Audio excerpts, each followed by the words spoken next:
If you are interested in learning about careers but don't always have time, the Interviewing People 10-minute highlight shows are for you.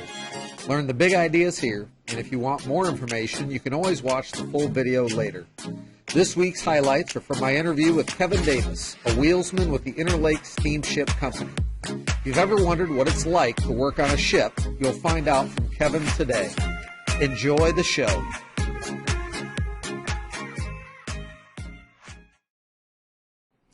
As we started our discussion, Kevin talked about what he does as a wheelsman on an iron ore carrying ship on the Great Lakes. I am a wheelsman on a 1,000-foot iron ore carrier called the James R. Barker, and we carry iron ore from Minnesota down to Indiana to the steel mills, drive the ship if it's moving or if it's at a dock. I help with loading and unloading and whatever other operations are happening at that current time. Next, Kevin talks about what it was like going straight from high school to stepping onto a boat to begin his professional career.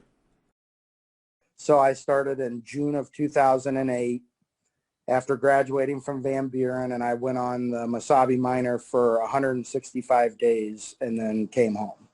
So that was kind of a culture shock going from a high school world to a professional world, just, at the flip of a switch. But that was kind of how that happened.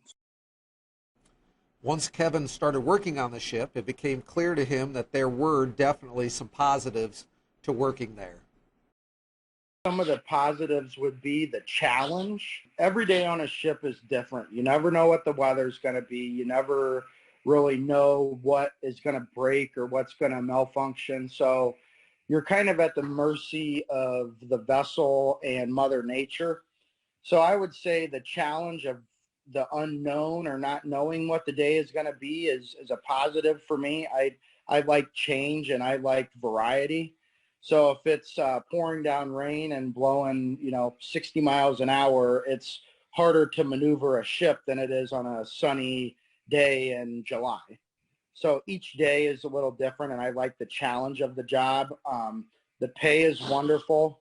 I bought a house and a new car back in 2014, and without being a college bound, out of high school, I was kind of the weight of the world was on my shoulders as far as this job. And if, you have a good job and you can provide for yourself and for my family, that's, I would say the biggest perk is the pay.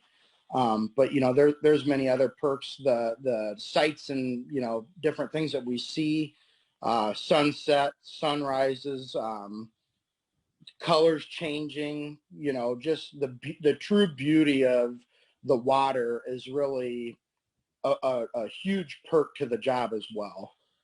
Being able to see everything that there is to see, in our area even, Lake Erie, Lake Superior, all the Great Lakes, they're all beautiful in their own certain special way. Right. I would say that's one of the biggest perks, those three things. As with any job, there are also cons to being on the ship. Kevin talks a little bit about what makes it so hard to be on that ship away from his family.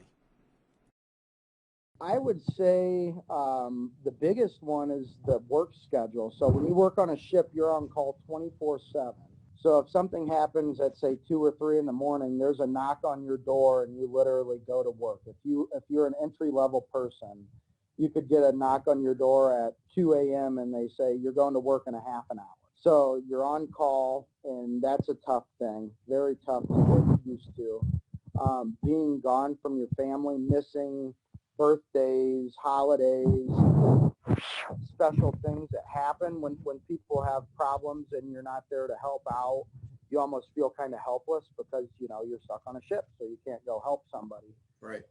That is one of the cons of the job. Big time is missing things, missing, a lot of things that my daughter has been doing now. She's 4, and I feel like I miss a lot, but I also feel like I'm home and don't really have any commitments when I'm home, so therefore I feel like I can do more than if I worked a normal job at home.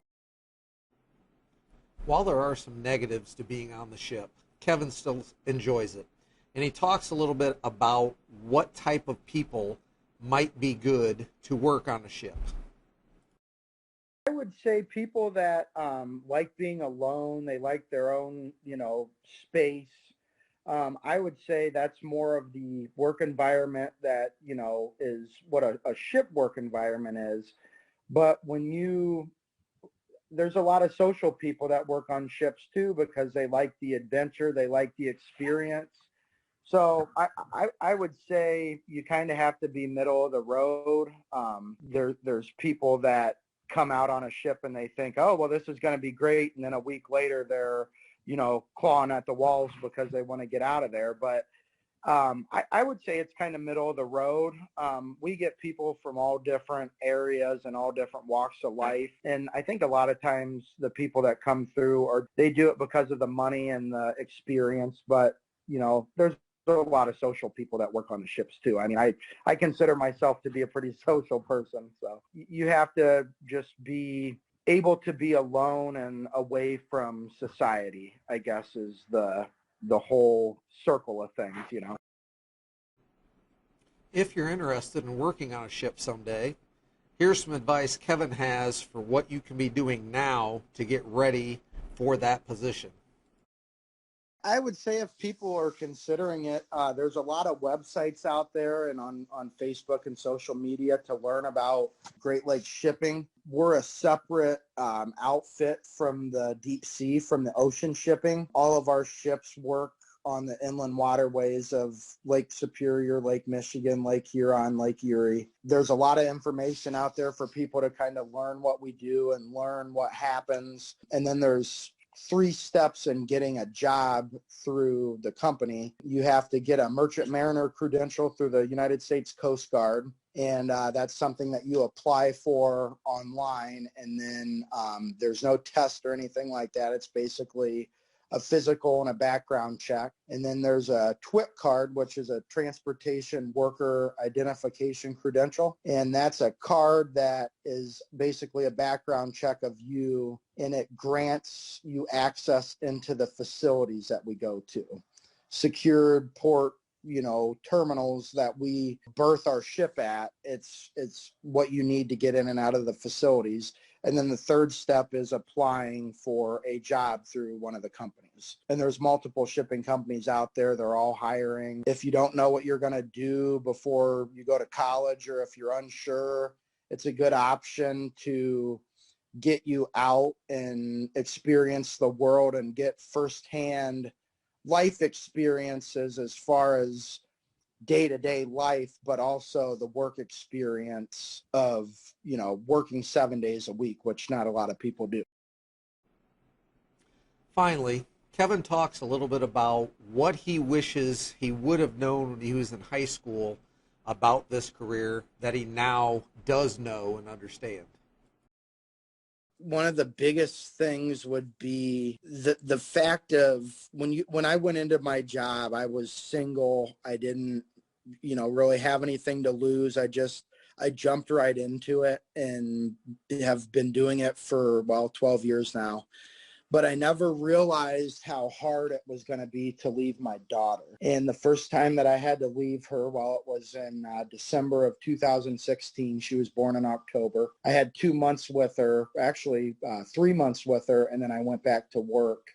And that was the hardest thing that I have ever done, was leave my daughter for months at a time. And I would say if I would have known then that was going to be that hard, I may have thought differently about it, but then it's like, I'll wait till I get to that bridge and cross it when I get to it, kind of thing. Mm-hmm. And I don't really like to have that attitude, but I feel like that's the biggest thing, is leaving her. Thank you for watching this episode showing highlights of the latest Interviewing People Careercast. And to be sure you don't miss additional career information, please click subscribe so you'll know when the next episode is released. Thank you for watching, and as always, remember the best part of Mondays is interviewing people.